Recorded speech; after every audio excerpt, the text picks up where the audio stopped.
Salut, c'est Florent et bienvenue dans ce podcast des nouveaux rentiers.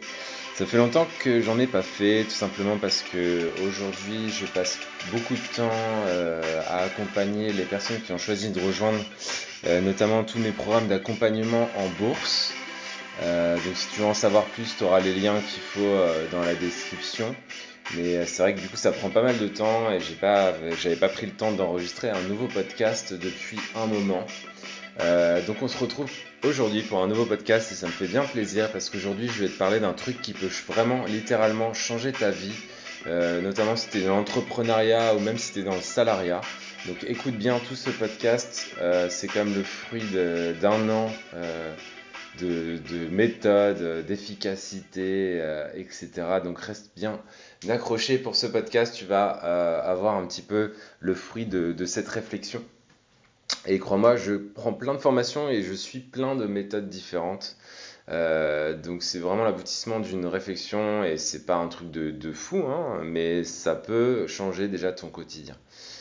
Donc pour replacer dans le contexte, moi ça fait un an en fait que j'ai quitté mon boulot, ça fait même plus que ça maintenant, ça fait un an et 3 mois puisque je suis parti de mon travail en mars 2019.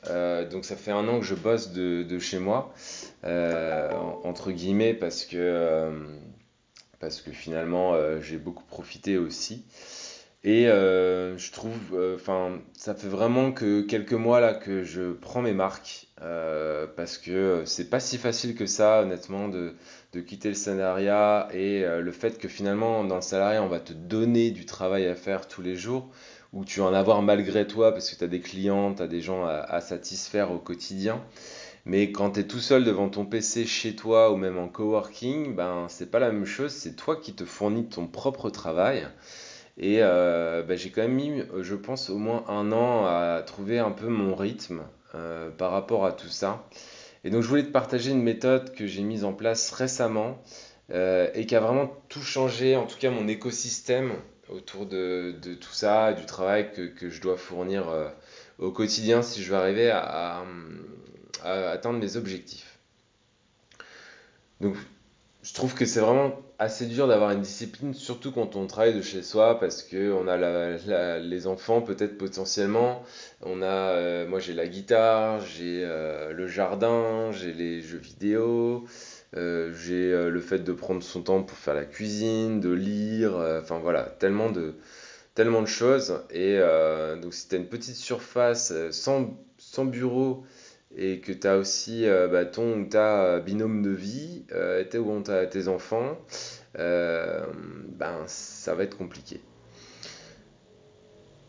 Donc, et quand j'avais vraiment un travail de salarié, c'était plus facile parce que j'avais des comptes à rendre à mon chef et des clients, etc. Comme j'ai déjà dit. Mais quand tu te retrouves chez toi à bosser vraiment tout seul, c'est différent.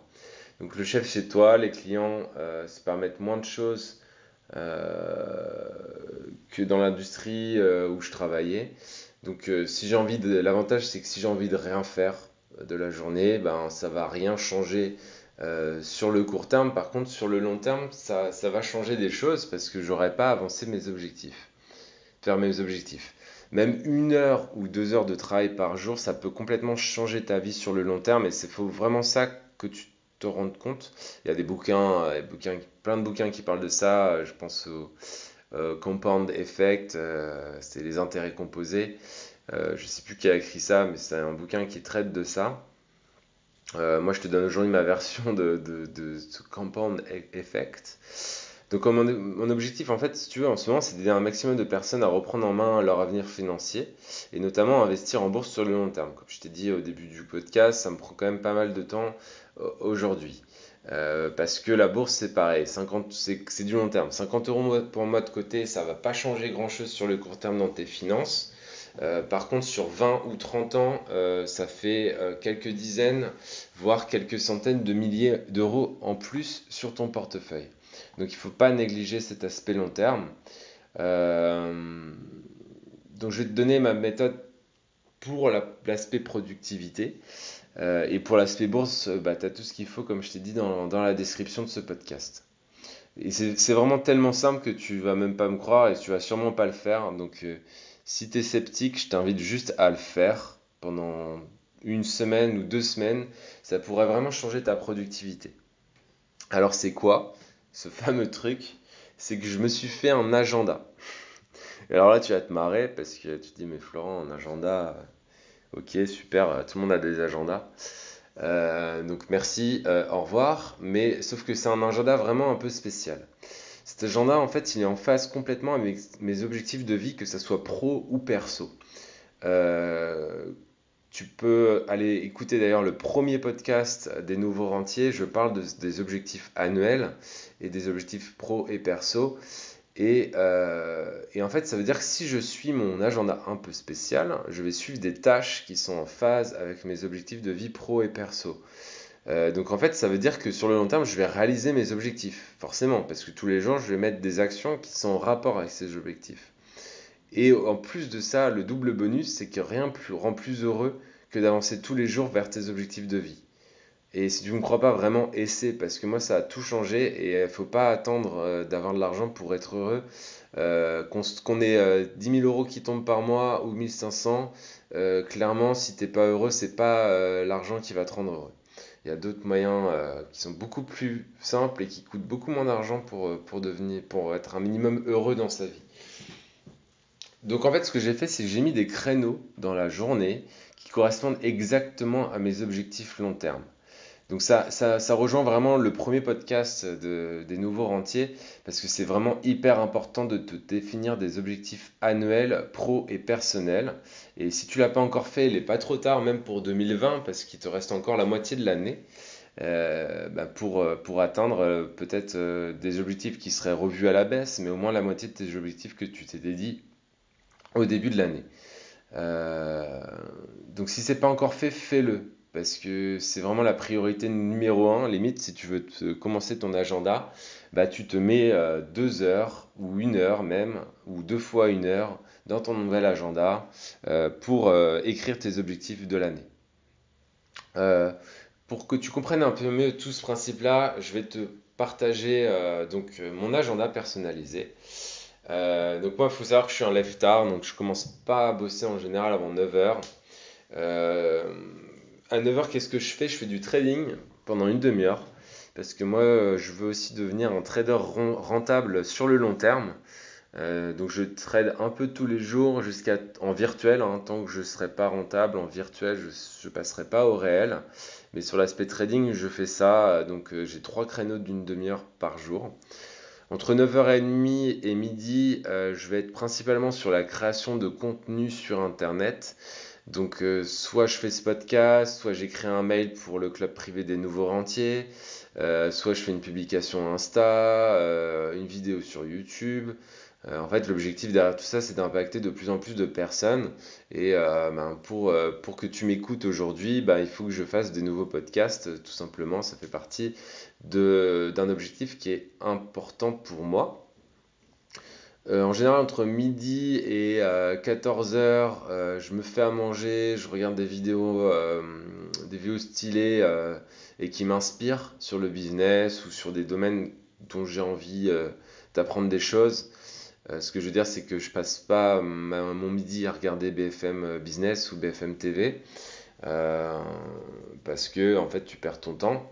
Donc, quitte à cuisiner, ou tu peux même écouter un podcast en cuisinant, c'est vraiment cool. Peut-être que tu le fais d'ailleurs en ce moment, je sais pas. Et ensuite, si j'ai un peu de temps, si je vais vite, 13h-14h, je dépote vraiment toutes les tâches prioritaires. En fait, j'ai dans mon Evernote, c'est un outil qui te permet de faire des listes ou des écrits. Donc dans mon Evernote, j'ai une note qui correspond à tous mes objectifs et toutes mes tâches. Euh, elles sont classées en fait, et en général, je vais essayer de dépoter celles qui sont urgentes et importantes. Et si j'ai plus de tâches urgentes, je vais faire les importantes et puis toutes les autres, elles attendront pour plus tard. Et toutes ces tâches, en fait, elles sont vraiment en rapport avec mes objectifs de vie, que ce soit perso ou pro. À 14 heures, je retrade un petit peu pendant une demi-heure parce que j'ai remarqué que j'étais plus efficace quand je tradais 3 fois 30 minutes que une fois 1 heure et demie. Ensuite, entre 14h30 et 16h30, je vais refaire mes tâches importantes, encore une fois en phase avec mes objectifs. Et je vais finir ma journée de travail environ vers 16h30 parce que je considère que voilà, mon objectif de vie, c'est pas forcément de passer mes journées à bosser 12 heures par jour. Donc si j'arrive à avancer sur ce rythme-là, mais tous les jours, déjà ça peut faire une énorme différence sur le long terme. Alors bien sûr, il y a des jours où j'arrive pas à faire tout ça, mais comme c'est dans mon agenda, j'ai des rappels sur chaque créneau. Et je me dis, ah merde, c'est quand même con, t'es obligé de faire ce... Enfin, t'as mis ça à ton agenda, donc c'est que c'est important pour toi, et ça peut te remettre dans le droit chemin là où t'étais parti faire autre chose, quoi.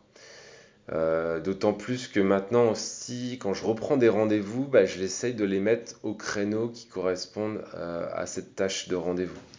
Euh, pour pas sucrer mes autres créneaux et que ça décale tout. Je sais pas si c'est très clair, mais voilà. Et entre 16h30 et 18h, c'est vraiment détente, lecture d'un bouquin, guitare, balade, sport. À 18h, je refais une petite session de trading. Et 18h30, j'essaie de faire du sport ou de la méditation. Et après 19h30, bah, c'est freestyle. L'idée, c'est pas non plus de cadrer toute sa vie et toute sa journée. Mais ça fait déjà une belle journée qui est variée et en fait qui est remplie de trucs que j'aime bien faire.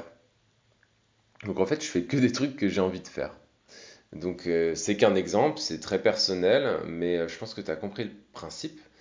Donc l'idée c'est que maintenant tu passes à l'action et en fait que tu fasses toi-même ta journée idéale et que tu mets surtout ta journée idéale dans ton agenda avec des rappels qui s'affichent au début de chaque créneau, tu vois la petite notification. Et en fait ça a vraiment changé ma productivité. En une semaine j'ai abattu plus de travail que le dernier mois d'avant. Moi ça fait 3-4 mois que j'ai mis en place ce truc-là. Et la première semaine, vraiment, j'ai dépoté. Et en plus, j'ai eu l'impression de moins travailler. C'est juste que mes créneaux étaient plus condensés, mais en fait, comme ma journée finissait à 16h30, j'avais l'impression de moins travailler. Donc tout devient plus clair aussi par rapport à ces objectifs. Je suis plus heureux au quotidien parce que je fais des trucs que j'aime bien. Et si tu es encore salarié et pas entrepreneur, ce que tu peux faire, c'est d'intégrer cet agenda qui finalement correspond plus à ta vie perso dans ton agenda de travail. Comme ça, en fait, tu pourras quand même avancer vers tes objectifs. Si tu as des objectifs perso qui sont de développement de société ou des objectifs très spécifiques, bah, tu peux les ajouter à des heures où au travail, tu sais que tu n'es pas productif ou même après ton travail, avant de partir. Plutôt que de te taper les bouchons, bah, tu bosses une petite demi-heure ou une heure sur ces objectifs et puis tu pars une heure plus tard. Enfin, en tout cas, essaie de mettre ça à un moment où tu sais que tu vas pouvoir le faire. Et en fait, ça va te permettre quand même d'avancer parce que mine de rien, une heure par jour, bah, c'est 5 heures par semaine. Le week-end, tu as peut-être moyen de recaler quelques créneaux. Et à la fin d'un mois, ben, c'est 32 heures. Si t'as fait 8 heures par semaine, c'est 32 heures à la fin du mois. Donc j'espère que ça pourra t'aider à avancer vers tes objectifs, devenir un nouveau rentier si tu en as envie. Et puis donc j'espère que bah, ce podcast t'a plu. Donc si t'as plu, tu peux tout simplement mettre un petit commentaire, un petit like, une petite note dans Apple Podcast. Et tu peux aussi me suivre sur mes conseils privés. Donc il y a un club privé des nouveaux rentiers, qui est un club sur lequel j'envoie un mail par jour du lundi au dimanche à midi. Donc en fait si tu t'inscris aujourd'hui, bah, tu seras sûr de recevoir le nouveau conseil de demain. Donc n'hésite pas à t'inscrire, c'est le premier lien dans la description de ce podcast. Donc voilà, c'était un plaisir de refaire un petit peu un nouveau podcast. J'essaierai d'en faire d'autres dans les jours à venir. Donc n'hésite pas à continuer de suivre les nouveaux rentiers. Il y aura du nouveau contenu bien sûr dans les jours et semaines à venir. Donc voilà, et je te souhaite une belle journée et j'espère que tu avanceras plus vite vers tes objectifs grâce à cet agenda notamment. Allez, je te dis une bonne journée et je te dis ciao ciao ciao.